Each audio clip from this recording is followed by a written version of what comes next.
A very good evening to all of you, and it's a great pleasure, a great honor for me to be here in IIT. I guess this is the only way I could have gotten into IIT Bombay.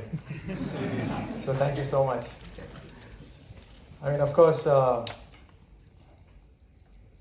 technology is certainly changing the world, and in every field, agriculture, medicine, defense, space, every single communication, every single place, technology is playing a major role. My own boss, our Prime Minister, is extremely tech savvy. I mean, he's one of the persons who has a mindset for technology. He has his own mobile application on which people interact with him. Whatever he does, he puts it out on the mobile app. He has created a portal called MyGov. I don't know if you've ever been on it.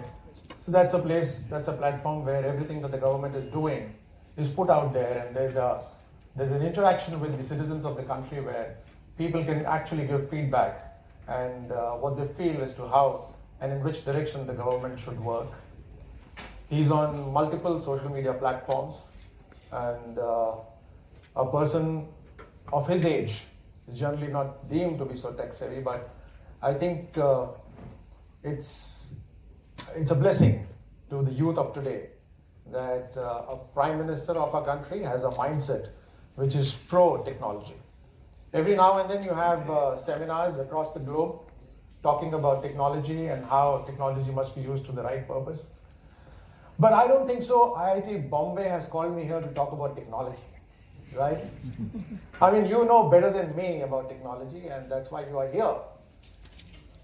But what I guess you've called me here for is to not talk about your technology, but my technology, right? And technology is simply a process, right? It's a method, it's a skill, which is all put together to achieve efficiency. And so I've used my own technology. I mean, from winning an Olympic medal in 6 years to winning the Sword of Honor. Having been in the armed forces and done well there, then moved on to politics. A person with no political background. It had its own challenges. And therefore to overcome all those challenges and yet be able to do what I'm doing today has involved a certain technology, a certain process in my life. And I think that's probably more critical to you, to learn of my mistakes. So I'm not here as a minister. I'm not here as a member of parliament. I'm here as a about to be 50-year-old guy who's made mistakes in his life, who's learned from his mistakes,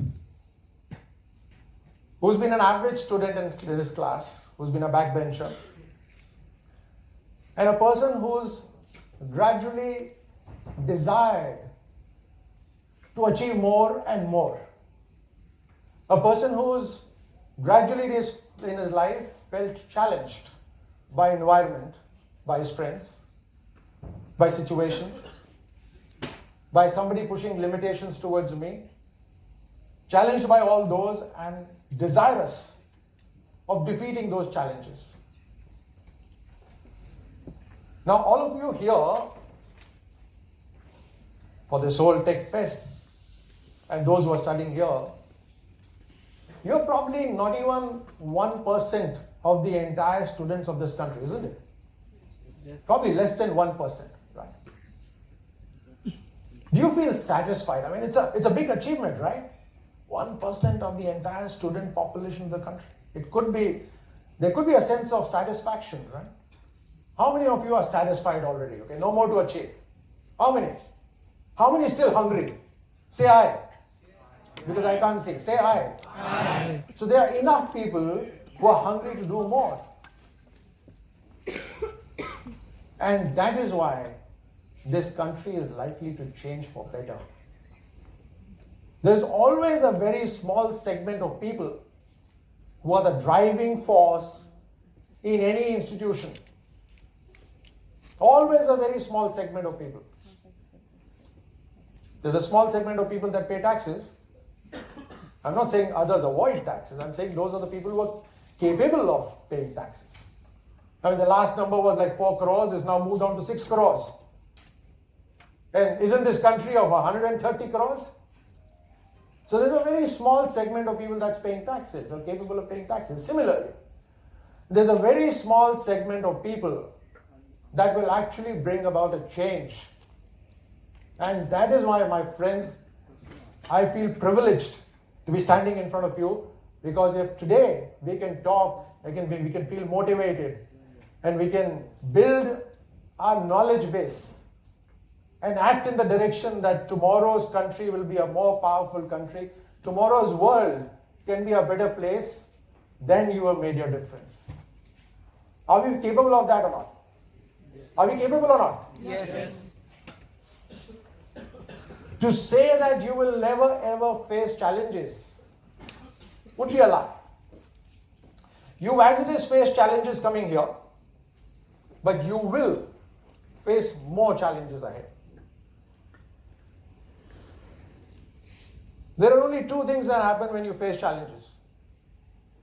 One, you give up, and two, you become stronger. I think the option is very clear. There's only one fuel required, and that fuel is passion. Of course, along with passion is determination and focus. But when we move in this direction, you will all have your goals. There will be short-term goals, long-term goals, and the goals will keep changing, that's all right. But there's certain thing that should not ever change, and that's our belief, our core value. What is your core value? You need to ask yourself.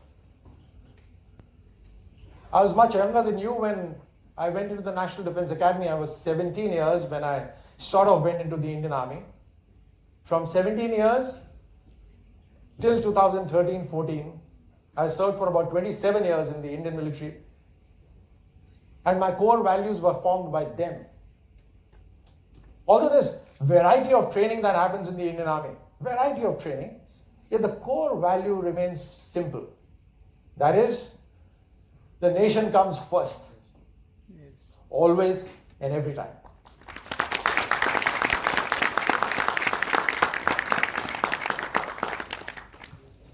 Your men that you command come next, and you yourself come last. Simple value. And you live by this value throughout your life. I remember, I don't know, your books must be really big, and of course you study everything other than the books as well. When I went to the Indian Military Academy, we had very small, we used to call them presses, for tactics. And I told one of my instructors, if the tactics of the Indian Army is such a thin book, then the Pakistan Army already knows about it.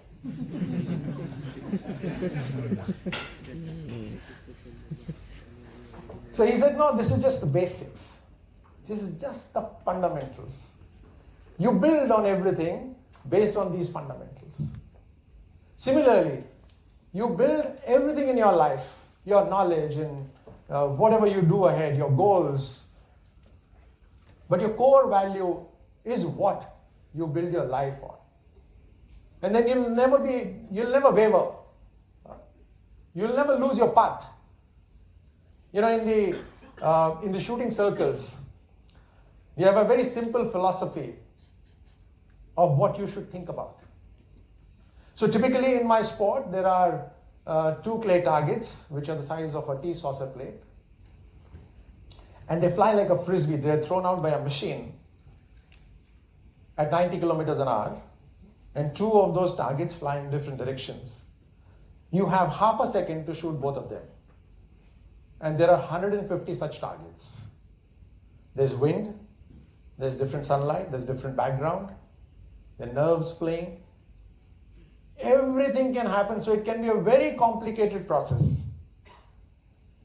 But what do you focus on? The path is only one, to shoot them. There's only one path. But what can go wrong? Thousands of things can go wrong. You don't think about those 1,000 things, because then how many things are you going to think about? You make it simple, and you think only about the process, which remains only one. So you keep things simple. In your quest for excellence, when you move ahead and you want to achieve your goals, you have to acquire knowledge. Now, I've been a backbencher in my school, and I thought I could get away by studying, by getting into the army. Right? The first thing that I thought when I got into the army was, no more studies. In fact, one of my greatest incentive was that I don't have to give my 12th board examinations. I got in after my 11th. So the greatest motivation of joining army was, wow, no 12th. Least did you realize there's excessive amount of studies in the armed forces. So you acquire your knowledge, and wherever you acquire your knowledge from, but that is important. Whether you acquire it through your guru, your teacher, you acquire it through your books, you acquire it through your friend, from the internet, wherever, but you need knowledge. I'll give you a good example of how I used that bit of knowledge when it was required. So the year is 1990. So 1998 was the first time I ever saw a shooting range. Right? I had never seen a shooting range before, and I was already 28 years old by then, having served in the army, actively in active environment in Kashmir, etc., for about 8 years. And so we didn't have coaches at that point of time. The system was very different than what it is now. So how do you gain knowledge? Who shows you the path? So I started reading books. Okay, that's a good start. But a phenomenal thing happened when the year 2002, so from 1998 for 4 years, I was struggling. I was like 30th, 50th, never in the top 10 in shooting in the world. And I'm from a professional army. 4 years is a long time to be out and doing shooting. So the place is Finland, where I'm telling you this incident about. And Finland, as you know, that in summers the sun doesn't really go down. It's 9 o'clock at night and the sun's still up as if it's 4 o'clock. And only 2 people are on the shooting range. I'm there, struggling. And there's another shooter from Kuwait, Al-Mudaf. Different event. Mine is double trap, his is trap. But I'm watching him. Because Al-Mudaf is the world champion. And he has a coach behind.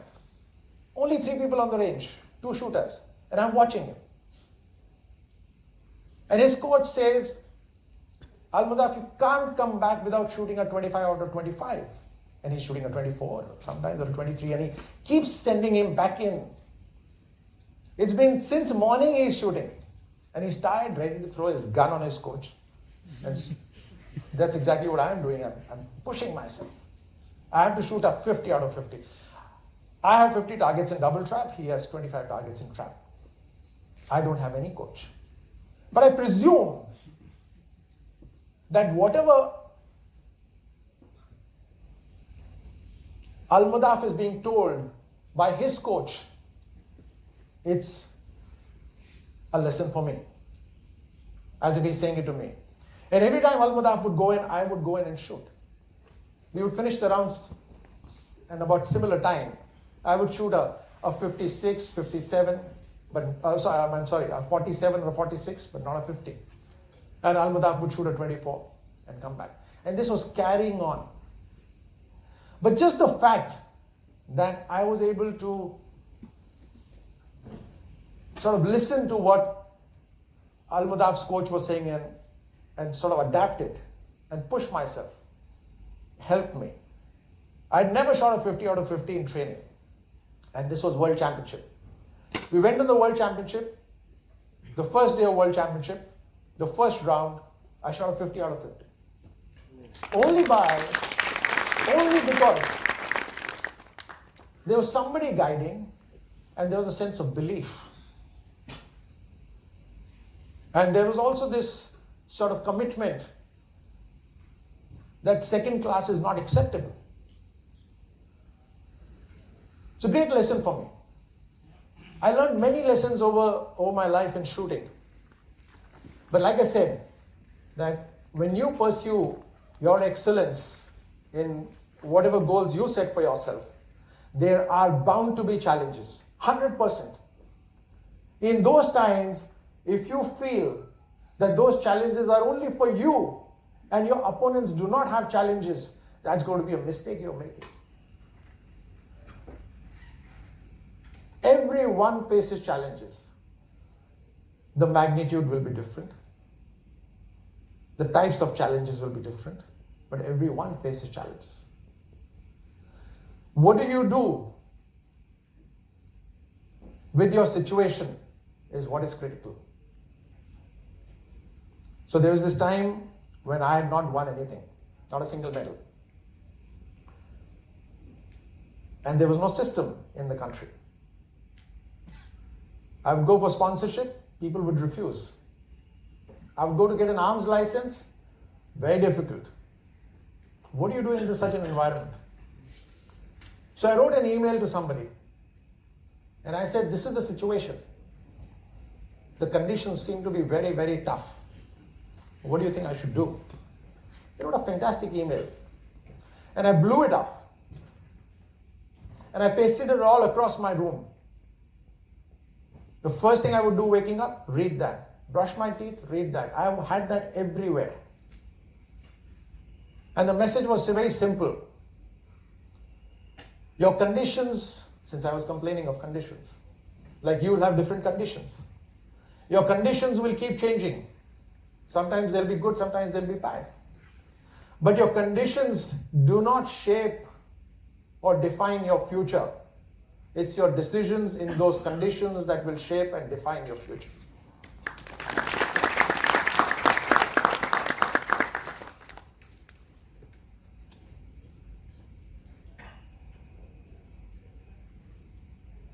You need to stay connected, not just with your books, but also with the people for whom you are going to develop any technology. Unless you don't know what is the problem, you don't have the right solution. I believe I just read somewhere that a professor in IIT Delhi sends his students to go and live in the JJ cluster. I believe that your college is studying the impact of the big air purifiers in Delhi. But all these things are very critical. And I'll tell you one thing. Having been in the armed forces, what I knew of India is much different than having been a politician and knowing your country. Because every single day, I have to be with all classes of people, with all segments of the society, with all different professions. And when you hear from them their problems, that's when you actually realize what is true India. And then what are the solutions? Where are the solutions required?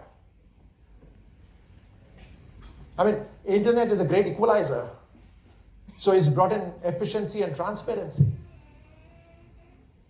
Just connecting all the Aadhaar cards to the bank accounts, to your mobile phones, has reduced large amounts of corruption. But there's much more to be done. Who will do that? It's going to be a committed set of people who can solve the problems of this country and of this world. A committed segment of people. What are their goals going to be? That will decide. What's their drive? That will decide. What are they driven by? All that will make a difference. How their upbringing has been. What were they exposed to? All that will decide as to who are that committed set of people who go to work to change technology. I've met a whole lot of IITians doing variety of things. As different as just opening a school, giving up their job, opening a school, and doing fabulously well there.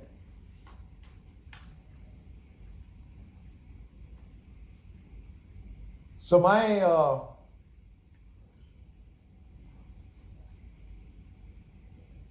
it's not a challenge, but my request to all of you is to work on the principle of philosophy of I can. I can is improvement that is constant and never ending. I keep making mistakes. I've made a hell of a lot of mistakes. But making mistakes is the first step towards actually moving towards your goals. If you do not make mistakes, probably you're not even trying to move ahead.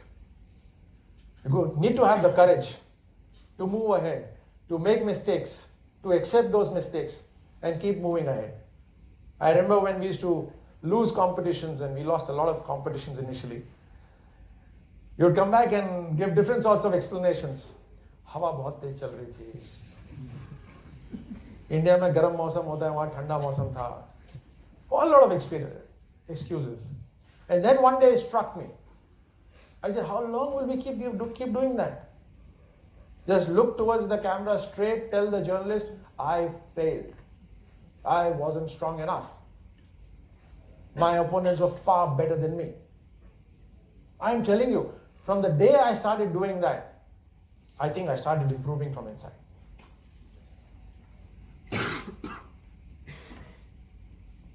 There's a peacetime army and there's a wartime army. The set of soldiers required sometimes can be different. The rebellious sorts, those who can be a problem in the sense of discipline. I had all of them as my core team in Kashmir. We could think like a terrorist. We could outsmart them. We did everything. Because there is a quality in each one of us that is required at different times. There is no one here that I would be willing to accept as someone who has no quality. No one. Each one of you has some or the other speciality in him. You have to work on your strength. You have to identify yourself. Who are you? What is the true you? Not what you project to others. What is the true you? And from the true you, what you are, you'll then be able to work on your strengths, work on your weaknesses, and move ahead.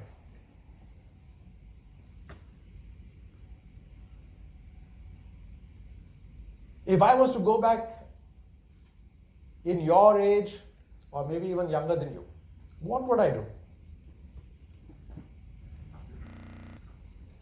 Because I realize reading is important. I hate it. Or I used to hate it. But reading is important. In 2002, I said, I have to know something that my opponents are doing. My opponents would be saying something somewhere that I can use. So I started reading up on all the interviews of the Olympic gold medalist. And I had not won anything till now. Richard Folds, UK, he was the Olympic gold medalist of my event of 2000. I read up all his interviews.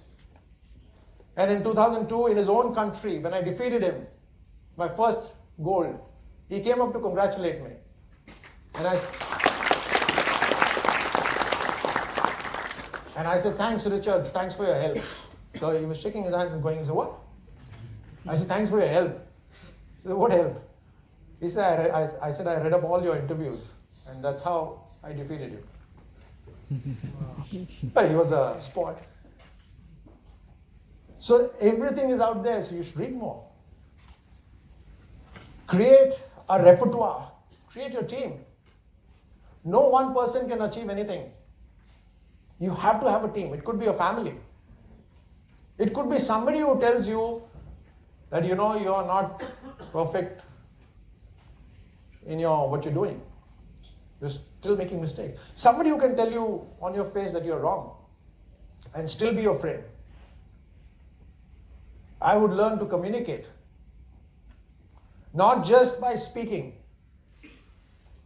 but learn communication internally. You know what is internal communication? You do that a lot of times. just before examinations. Right? Bhagwan ke samne jaake, God is not listening. You are the one who is listening, right? It's a sort of an internal communication. ये भगवान पास करा देना, ये पास होते ही मैं फिर से पढ़ाई करने लग जाऊंगा. Internal communication is very critical. What do you talk to yourself? The world is there to probably crush you down. What are you telling yourself?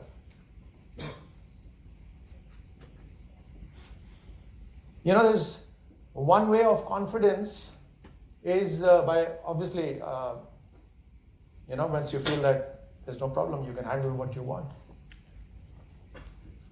But the other way of getting confidence is to have a body language that's confident. Right? Even if you're feeling weak within, you put up your chest and walk confidently, you'll start feeling confident. It works the other way around as well. You can try it.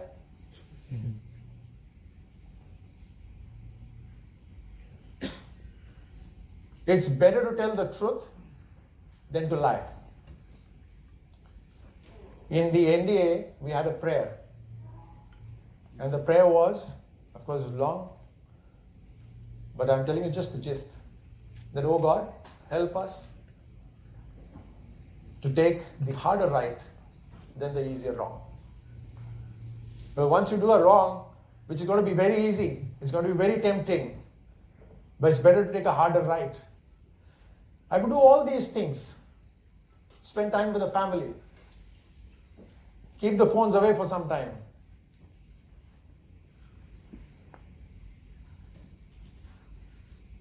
Do fitness. I would do all these things if I were to go back in your age. And believe me, I have learned many things much later in life. Everything to me has come very, very late. I've learned everything on the job. But your generation is sort of pitched at a time when India is forging ahead. It's one of the best times you can dream of. The next decade is going to belong to our country. It's already started changing. The world is going to look at us. The world will look at us with hopeful eyes. Yesterday's generation were heroes for our country. Your generation is going to be heroes for the world.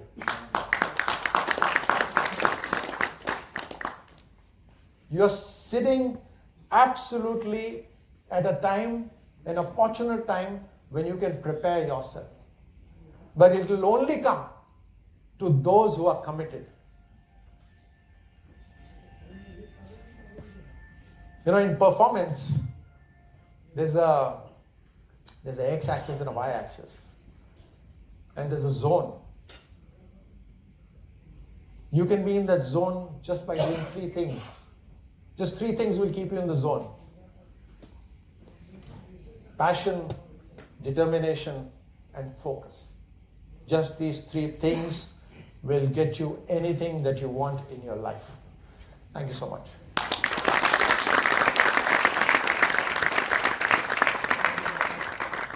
We thought that we'll open it for a Q&A. Can we have? I'm working Reliance. Okay. Can we have some more questions? I'll answer a few of them. So your question basically is, what am I doing here, right? Why am I in politics? Hey, hi, I'm Pawan. Hi, Pawan. I had to do shooting 10-meter air rifle. Yeah. Yeah. I'll just get out of 10 meters. Yeah, but I'm safe. Yeah. Yeah. I would like to ask you a question that what would you like to be remembered as? As a shooter, as a politician, or as a colonel? Okay. Okay. Good afternoon, sir. My name is Kushagra Sani. I'm in 11th standard. Sir, my question is, according to you, what is the difference between an ordinary NDA cadet and an extraordinary NDA cadet? Okay, I'll take one more and then I'll answer, then we probably have one more set here. Good evening, sir. I'm Jaydev from Pune. So, what can a college student learn from an Indian Army personnel? Okay. Okay. like a passion, dedication, or mental toughness. Okay. Thank you. All right. So, just put your hands down. So I'll just answer this and then maybe hopefully. Okay, my feeling is that you can either lead or be led. या तो आप पूरे देश को दिशा दे सकते हो, अपने जिसको भी आप लीड कर रहे हो उनको दिशा दे सकते हो, या आप चुपचाप पीछे चल सकते हो. There are no third category. For a very long time, I was committed to doing what I was doing, right? And I put in my heart and soul into whatever I did. When I was in the forge, I put my heart and soul into it. When I went into sports, I put my heart and soul into it. It's only when I was in sports that I was exposed to politics, the politics of sports. And I realized that a lot of young people would walk up to me and ask me to change things which I was not capable of changing, because I was not in the position to change things. When I was a young cadet, there's one general who was giving us a talk and he said, when you notice something wrong and you get into the position of power, change it.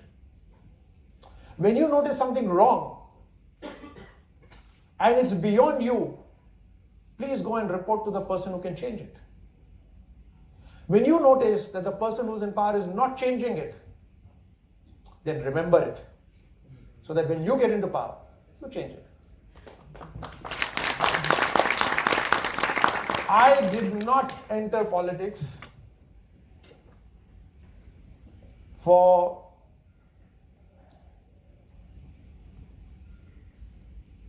let's just say that politics was never my first choice. But either you shut up and be led, or you push your way ahead and say, I will lead. I am not that category. And I have to say, in politics, it's next to impossible if you do not have a pedigree in politics to move ahead. You have to have family to move ahead. But that has changed since 2014. People like me had no chance. People like me had no chance, and there are many more like me who had no chance to ever be able to get into politics. But for certain people who were looking for merit and not for pedigree or dynasty, I would say. I would like to be remembered as a soldier of this country. Now, I believe that each one of us has to be a soldier of this country. Not necessarily that we pick up a rifle in our hand. With your computers in your hand, or with your softwares, or with whatever your mind, you are capable of soldiering for a country in a way that even soldiers cannot.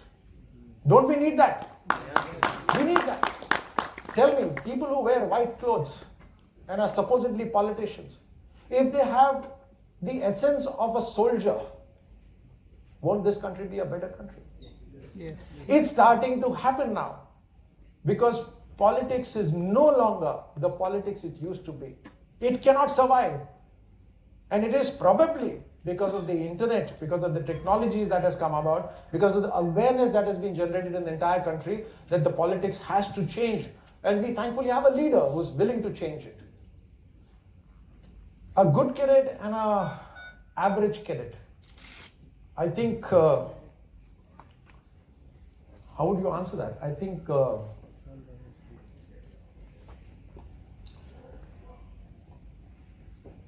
a person who feels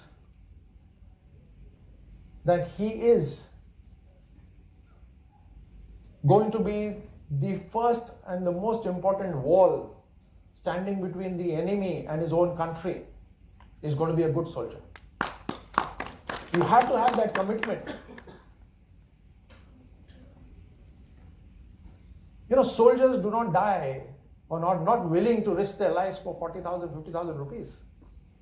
That's their salary. They don't risk their lives for that money. They risk their life for a cause that is greater than their life itself. And that cause is your family behind, is your values. You cannot turn your back. If we've trained together, I will never be able to turn my back in front of your eyes. You create a sense of respect and sense of camaraderie there. Izzat. Izzat is the most precious thing. There is nothing more precious than Izzat. And that is what the Indian Army works on, Izzat. Any more questions? No, did I not answer anything? Yours was? How can a student learn, what can student learn from an Indian Army person? To never give up. To never give up. You don't throw your towel in. In boxing, if you throw the towel, it means you're giving up. You never give up. You know, when we went into NDA, we used to be told that we'll make you so strong that you can walk through this wall. And we believed it. Right? You have to be fools like that. You have to be eccentric. You have to be on one side of the spectrum to do crazy things. You think people will jump out of the airplane just like that? Or when bullets are firing from the other side, they'll walk into those bullets? You've got to be crazy, a little bit crazy, right? That craziness has to be built over a period of time. But it's all good craziness. Yeah. Good afternoon, sir. My question to you is that being into any challenging environment or a challenging situation, what is the process of being a fearless, which is only taught in Indian Army? Okay.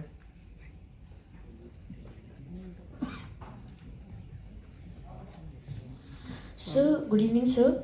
My question is why aren't many students inclined towards politics? Okay. I thought it was the other way around.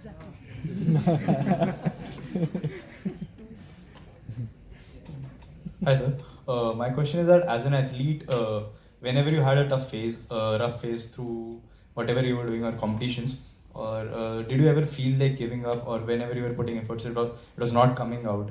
So ever you felt giving up, and how did you come over it? Okay, last one.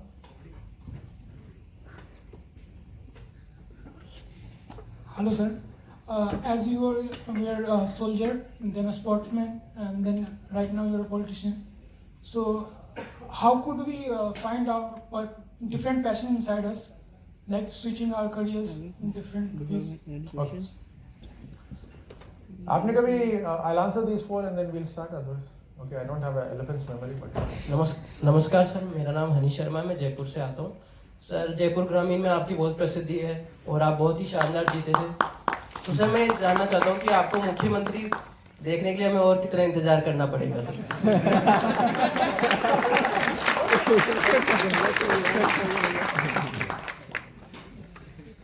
To answer you, my friend, okay, let's start from sequentially. Okay.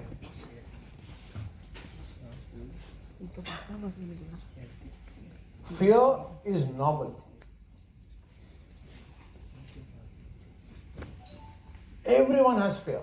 I remember I was in this competition and my hands were shivering, right? And I had to shoot. And I was in the finals. And the Olympic gold medalist of 2000 and 1996 was a good friend of mine. So I walked up to him just before the finals. His name was Michael Diamond, Australia. I said, Michael, my hands are shivering. He said, it's normal. So what? Like, I was taken aback, you know. I thought he'd tell me some koi guru mantra batayega wo. I didn't, it hit me immediately. This is normal. It'll get your focus on.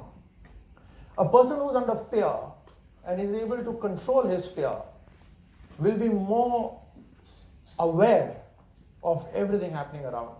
He'll be more sharper, right? He'll not think of girls walking past or some cameras focusing on him, right? He'll be focused.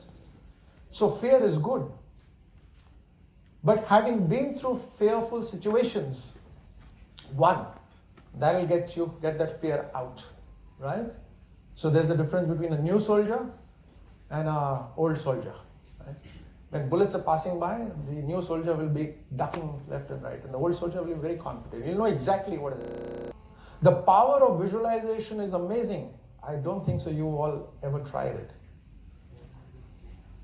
The ability to visualize before going in, every single step, every single thing you can visualize.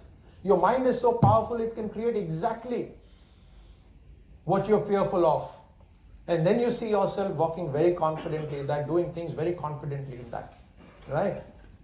So you would have actually done it without actually having to physically do it, right? And the third is a chemical which you can trigger inside you. Not by smoking, not by drugs, not by any other external chemical, right? But put your collars up and fucking walk like a tiger, right? All these things work. Okay, I'm sorry I really went deep into that question, but what is the next one for you? You were saying about the role. How do you find new things to do in life, right? Ask a guy who's played Hanuman in Ramayana, Ram Leela, right? He doesn't always play Hanuman, right? Not always have his tail on fire. So you can do new things. You just have to be on the lookout. Whatever you feel you're getting attracted to, right? And who says you need to have one single profession in your life? Right? You can do many things. Do what you're passionate about. You'll keep finding your passion. That girl had asked me the question. What is that? Sorry? Boy, sorry. My apologies. No, it's a little too dark. Yeah, it's not because of any other thing. My question was why aren't many students inclined towards politics? Like if you ask a person, he's like, if you ask him, he always states engineer, doctor, lawyer, but never a politician. Yeah. That's true. I thought you had said the other way around. Yeah, that's very true. And thankfully so, right? You need many more doctors, you need many more engineers than you need as many politicians. But I guess also because, everyone asks the question that why politics? Because it's so sort of, it's so corrupted, it's so looked down upon, which is so sad. Because finally, it's these leaders who are making the decisions for all of us. So, but that is true. But hopefully things will change. But I believe that there's a requirement of professionals coming into politics as well. So there's a certain segment of professionals coming into politics, by which I mean that you should have experienced life in different professions, so that you bring values from that profession and whatever you've learned from there into politics, which is now happening in bureaucracy. If you've been reading, then prime ministers made a very strong bid for bringing people from technocrats parallelly as bureaucrats, right? Which is a great move, I think. It's the first big move. Did I miss any question? What is yours? Sorry. Chief Minister. No wonder I forgot your question. Thank God. Why did I even ask you here? No, it's too far-fetched a thing. And believe me, I have so much of time on my hand right now. I need so much more experience to be anything else but what I am right now. As a Chief Minister, the buck stops there. And therefore, I think there's a hell of a lot of commitment required, a lot of knowledge required. So it's very, very far from me. I'm sorry you'll have to wait a little longer. All right, thank you so much. Very kind of you. I love speaking to all of you. Thank you once again.